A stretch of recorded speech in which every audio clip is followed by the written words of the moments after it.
శ్రీ గణేశాయ నమః. ఇంతవరకు శివానంద లహరిలో మనం 97 శ్లోకాలు చెప్పుకున్నాం. ఇప్పుడు అత్యంత అద్భుతమైనటువంటి, అత్యంత రమణీయమైనటువంటి, మనోరంజకమైనటువంటి, హృదయానికి హత్తుకునేటువంటి ఈ 98వ శ్లోకంలో మనం ప్రవేశిస్తున్నాం. ఈ శ్లోకం కానీ చదివి అర్థం చేసుకుంటే ఆ ఆస్వాదనతో ఏమనిపిస్తుందంటే శివానంద లహరి మళ్ళీ వినాలి, మళ్ళీ చదవాలి, ఇంకా అర్థం చేసుకోవాలి అనేటువంటి ఉబలాటం ప్రతి ఒక్క వ్యక్తిలో కూడా కలుగుతుందన్నమాట. ఇప్పుడు ఈ శ్లోకం ఒకసారి మనం చూద్దాం. ముందర ఇది శ్రద్ధర అనేటువంటి ఛందస్సులో శ్రీ శంకర భగవత్పాదులు మనకి ప్రసాదించారు. ఈ శ్లోకం సర్వాలంకారయుక్తాం సరళపదయుతాం సాధువృత్తాం సువర్ణాం సద్భిః సంస్తూయమానాం సరసగుణయుతాం లక్షితాం లక్షణాఢ్యాం ఉజ్జద్భూషా విశేషాం ఉపగత వినయాం ద్యోతమానార్థరేఖాం కళ్యాణీం దేవగౌరీ ప్రియ మమ కవితా కన్యకాం త్వం గృహాణ. గౌరీ ప్రియ మమ కవితా కన్యకాం త్వం గృహాణ. ఓ పార్వతీనాథ, పార్వతీపతి, నువ్వు నా కవితా కన్యకను, అంటే ఈ శివానంద లహరి అనేటువంటి ఈ కావ్య కన్యకను నువ్వు స్వీకరించవయ్యా అని చెప్తున్నారు. మనందరికీ తెలుసు, ఎవరైనప్పుడు కూడా ఒక కావ్యాలు కానీ ఒక రచనలు కానీ ఏమైనా చేసినట్లయితే లౌకికంగా కొంతమంది ఏం చేసేవారు, ఆ దేశ పాలకులకో రాజులకో చక్రవర్తులకో ఆ కావ్యాన్ని అంకితం చేసి వాళ్ళు ఇచ్చేటువంటి బహుమానాలు అవి కూడా స్వీకరించి వాళ్ళు బాగుండేవారు. ఆ విధంగా కొంతమంది చేసేవారు. కొంతమంది ఏం చేస్తారు, తల్లిదండ్రుల మీద వాళ్ళకు ఉండేటువంటి భక్తి కొద్దీ, లేకపోతే వాళ్ళ భార్య మీద వాళ్ళ శ్రీమతి మీద ఉండేటువంటి ఇష్టం కొద్దీ వాళ్ళ కావ్యాన్ని వాళ్ళ శ్రీమతికి అంకితం చేయడం కానీ, తల్లిదండ్రులకు అంకితం చేయడం కానీ అది కూడా మనం చూస్తూ ఉంటాం. కానీ కొంతమంది మహానుభావులు ఏం చేశారు, ఈ కావ్యాలు రచించి ఏదో ఒక దేవుడికి, వాళ్ళ ఇష్ట దైవానికి వాళ్ళు అంకితం చేశారు. అలాగే మనకి తెలుసు, బొమ్మర పోతన గారు భాగవతాన్ని శ్రీరామచంద్రుడికి అంకితం చేశారు సాక్షాత్తులు. అలాగే ఇక్కడ ఏంటంటే శంకర భగవత్పాదులు ఈ శివానంద లహరి కావ్యానికి, ఈ శివానంద లహరి యొక్క కథానాయకుడు ఎవరైతే ఉన్నాడో అంటే శివుడు, ఆయనకే ఈ కథానాయిక అయినటువంటి ఈ కవితనేమో కన్యాదానం చేస్తున్నారన్నమాట. అంటే ఏంటి, ఇప్పుడు ఒక పెళ్లి కూతురుగా ఈ కావ్యాన్నేమో ఆయన పరిగణించారు, శివుడినేమో పెళ్లి కొడుకుగా పరిగణించారు. ఇప్పుడు ఒక పెళ్లి కూతుర్ని పెళ్లి కొడుకు ఇద్దాం అనుకుంటే పెళ్లి కొడుకులో ఎన్నో మంచి లక్షణాలు ఉంటే కానీ ఇవ్వరు కదండి. అలాగే ఇక్కడ పెళ్లి కొడుకులో ఉన్న లక్షణాలన్నీ శంకర భగవత్పాదులు బాగా తెలుసు, ఎందుకంటే శివానంద లహరంతా వర్ణించారు కదా మొత్తం అంతా కదా. అలాగే తన యొక్క కావ్య కన్యకలో ఉండేటువంటి సులక్షణాలు ఏమిటో కూడా ఆయనకి తెలుసు. ఇప్పుడు ఈ మొత్తం ఈ శ్లోకంలో ఒక 12 విశేషణాలు చెప్పి ఒక్కొక్క విశేషణం కూడా కవితాపరంగానో కన్యాపరంగానో ఆయన చెప్తున్నారన్నమాట. ఆ భావనను మనం ఇప్పుడు అర్థం చేసుకోవాలన్నమాట. ఈ 12 విశేషణాలు ఏమిటి అనేటువంటి ఒకసారి మనం చూసినట్టయితే, మొదటగా సర్వాలంకారయుక్తాం, 2 సరళపదయుతాం, 3 సాధువృత్తాం, 4 సువర్ణాం, 5 సద్భిః సంస్తూయమానాం, 6 సరసగుణయుతాం, 7 లక్షితాం, 8 లక్షణాఢ్యాం, 9 ఉజ్జద్భూషా విశేషాం, 10 ఉపగత వినయాం, 11 ద్యోతమానార్థరేఖాం, 12 కళ్యాణి. ఇలా 12 విశేషణాలు చెప్పారండి. ఇప్పుడు ఈ ఒక్కొక్క విశేషణం కూడా మనకి కన్యాపరంగా ఎలా అన్వయిస్తుంది, కవితాపరంగా ఎలా అన్వయిస్తుంది అనేటువంటిది ఇప్పుడు మనం చూద్దాం. మొదటి విశేషణం ఏంటి, సర్వాలంకారయుక్తాం. దీని కన్యాపరంగా చెప్పినట్లయితే సమస్త అలంకారాలతోటి ఆభరణాలతోటి కూడినటువంటి కన్యను నేను దానం చేస్తున్నాను అంటే ఏంటన్నమాట, సాలంకృత కన్యాదానం నేను చేస్తున్నాను అని ఇక్కడ మనం అన్వయించుకోవాలన్నమాట. కన్యాపరంగా ఏంటి, సాలంకృత కన్యాదానం శంకర భగవత్పాదులు శంకరులకు చేస్తున్నారు. మరి కవితాపరంగా తీసుకుంటే కవిత్వంలో విషయాన్ని చిత్రంగా చెబుతుంటారు. ఆ కవితాల్లో ఉండే అలంకారాలు ఏమిటి? ఉపమాలంకారము, ఉత్ప్రేక్షాలంకారము, అతిశయోక్త అలంకారము, రూపకాలంకారం, ఇలా ఎన్నెన్నో అలంకారాలు చెప్తారన్నమాట. అందుకని ఈ కవిత అంతా కూడా అటువంటి అలంకారాలతో ఉన్నదే కవితాపరంగా కూడా సర్వాలంకారయుక్తమైనటువంటి ఇక్కడ అన్వయించారు.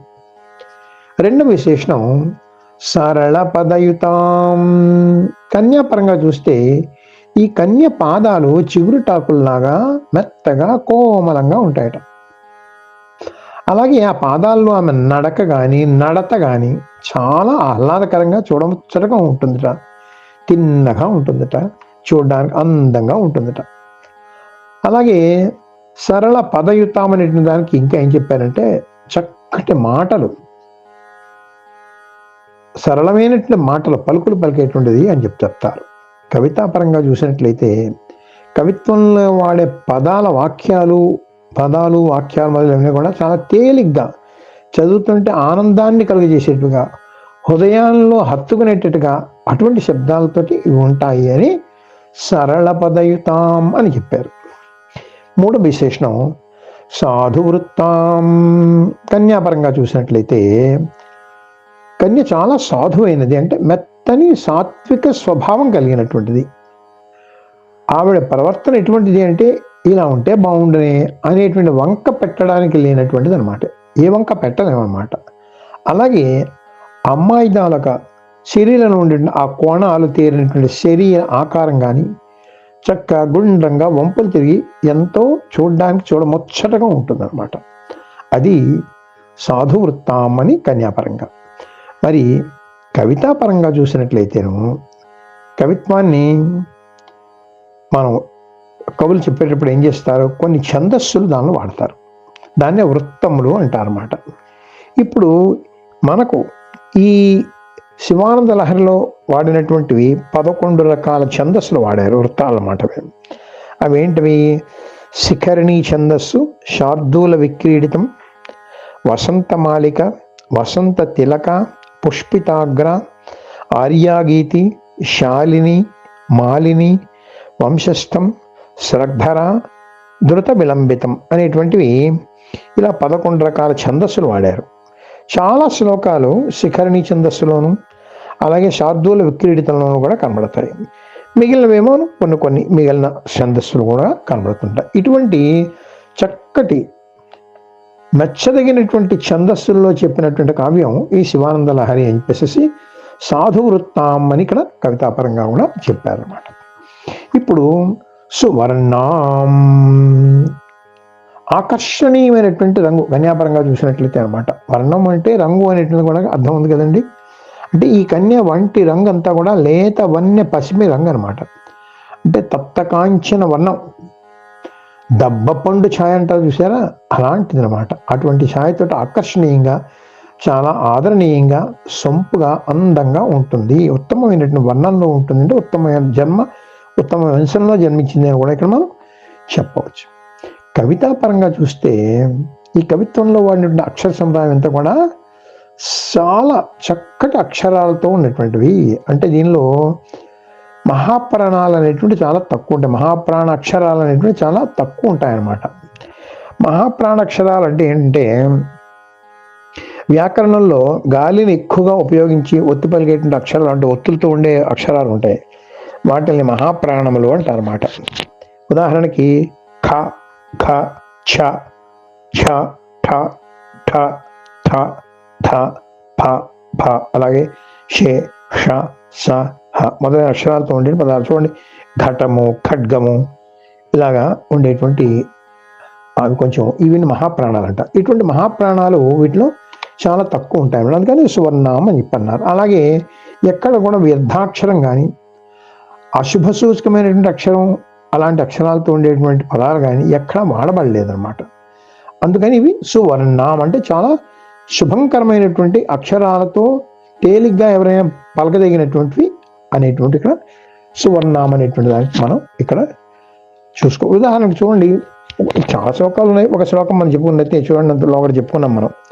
సారసనా తే నయనే తావేవ కరౌ స ఏవ కృత కృత్య యాయే యోయౌ భర్గం వదతి క్షేతే సదార్చితః అని చెప్పారు చూసారా ఈ శ్లోకం.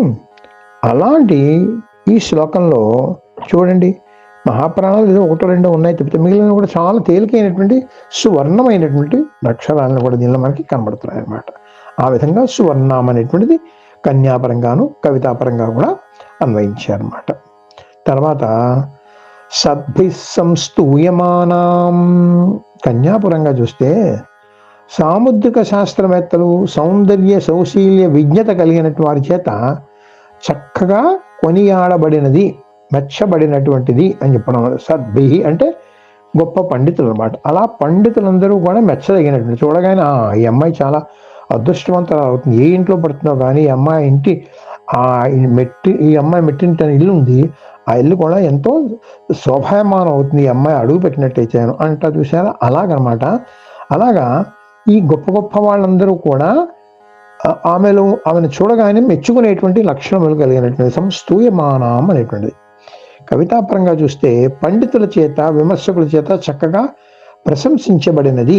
ఇప్పుడు ఒకళ్ళు కావ్యం రాశారంటే మిగిలిన వాళ్ళందరూ కూడా చూసి ఆహా ఎంతో బాగుందంటారు కదా.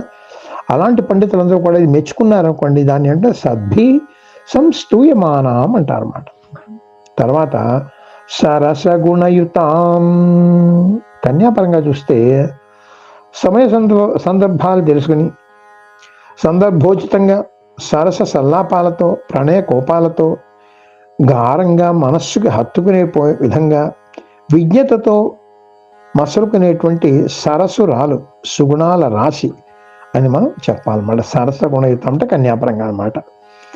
అంటే సందర్భోచితంగా ఎప్పుడు ఏ విధంగా ప్రవర్తించాలి, ఏ విధంగా మాట్లాడాలి అనేటువంటి కూడా ఆ అమ్మాయికి తెలుస్తుంది అనమాట. అటువంటి తల్లి, అటువంటి కన్య నా కన్య. మరి కవితాపరంగా తీసుకుంటే ఏంటి, ఈ కవిత శృంగారాది వరసాలతో హృదయాన్ని ద్రవింపజేసే విధంగా సరసంగా ఉంటుంది.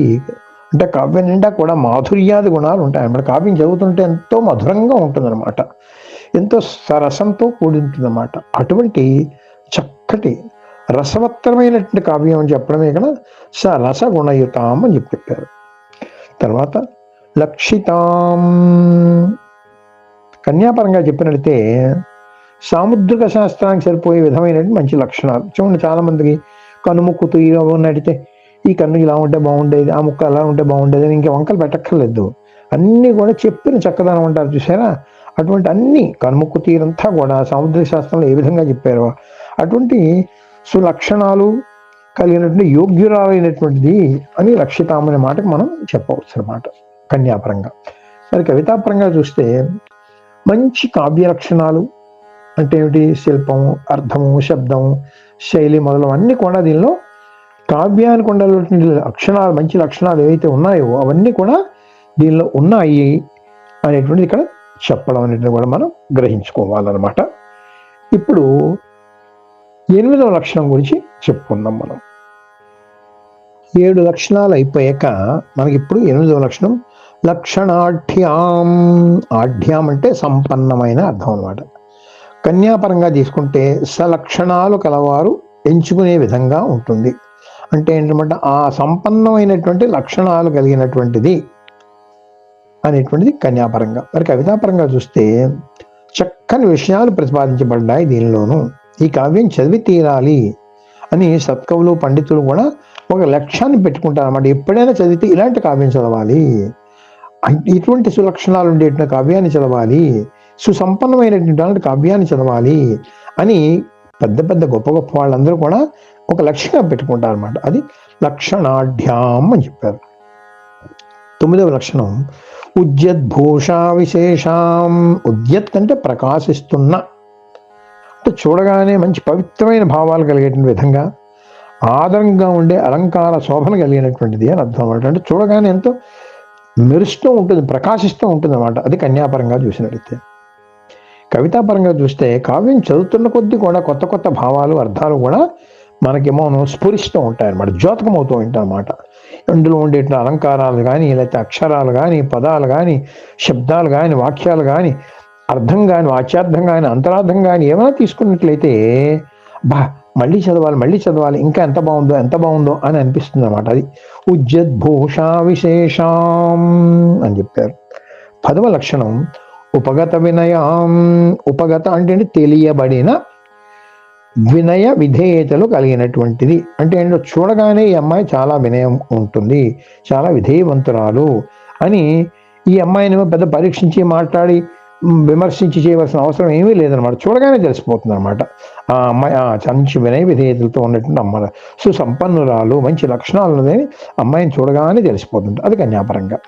మరి కవితాపరంగా చూస్తే ఎవరిని విమర్శించకుండా, చదవగానే ఎవరి హృదయానికి బాధ కలగని రీతిలో ఆలోచించకుండా వెంటనే ఆస్వాదించడానికి వీలుగా ఉండేది అని అర్థం. అంటే ఏంటి, ఈ కావ్యంలో అక్కర్లేనటువంటి విమర్శలు, లేనిపోని వ్యాఖ్యానాలు అవి లేకుండా చూడగానే అబ్బాయి ఎంత బాగుంది, ఇలాంటి చదవాలి నిజంగాను అనేటువంటిది హృదయానికి హత్తుకుంటుంది అనమాట.